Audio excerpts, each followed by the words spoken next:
যে সবগুলো কেটে নিচ্ছি এখন। এইখানে পেরিনের বাবা পেঁয়াজ, সবজি, মাছ সবগুলো কেটে দিচ্ছে, আর কারণ আমার হাত কেটে গেছে। গাজর, ধনে পাতা এগুলো সব কাটবে।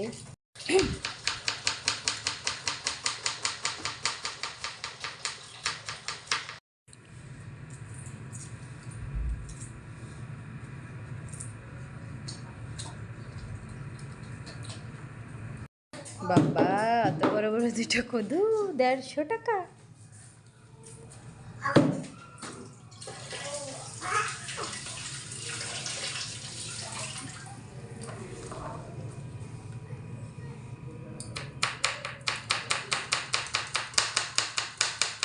তুমি কিন্তু খুব সুন্দর করে কাটো।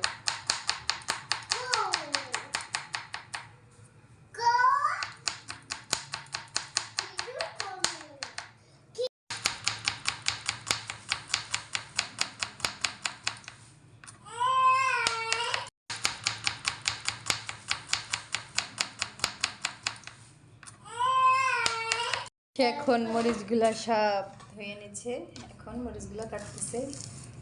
আমি তো পারি না এইভাবে কাটতে, মরিচগুলো ঠাই সিদ্ধ দিয়ে এরপর কাটি, তারপর আমার হাত কেটে যায়।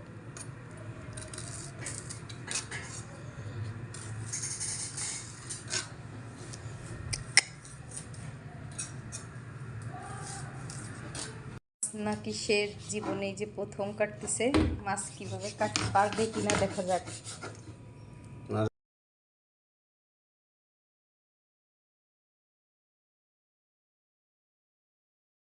কাটতে পারে নাই, এইভাবে কাটতেছে।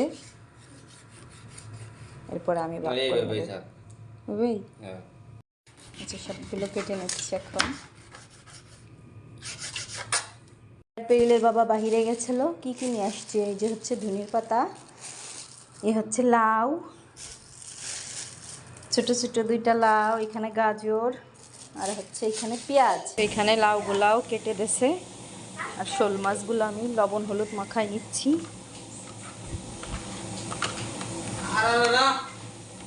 এখন আমি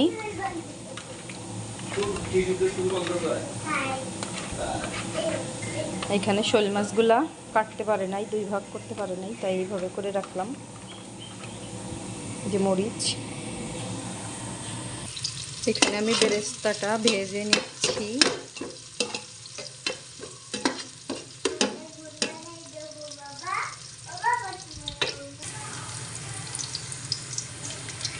এখানে মাছ, লাউ, শোল মাছ, ধনে পাতা, কাঁচামরিচ।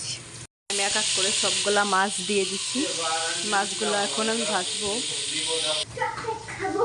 এখানে মাছগুলা ভেজে উঠায় রাখছি, এখন লাউগুলা দিয়ে দেব। এখানে আমি হলুদ দিয়ে দেব, আর দিয়ে দেব হচ্ছে লবণ। লবণ দিয়ে দিলাম, জিরে গুঁড়া আমি নেড়ে দেব।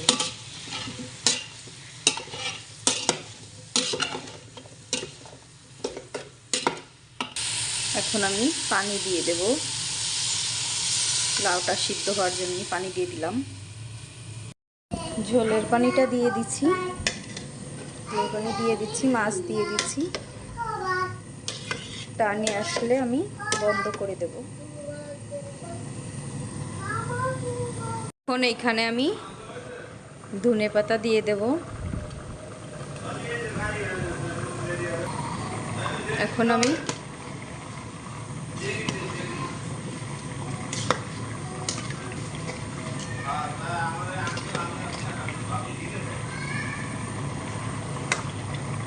আমার তরকারিটাতে ধনেপাতা দিয়ে দিলাম। কিছুক্ষণ পর নামিয়ে নেব, টেনে গেলে একটু টানাতে হবে। এখানে আমি বেরেস্তাটা ব্লেন্ডার করে দিয়ে দিচ্ছি।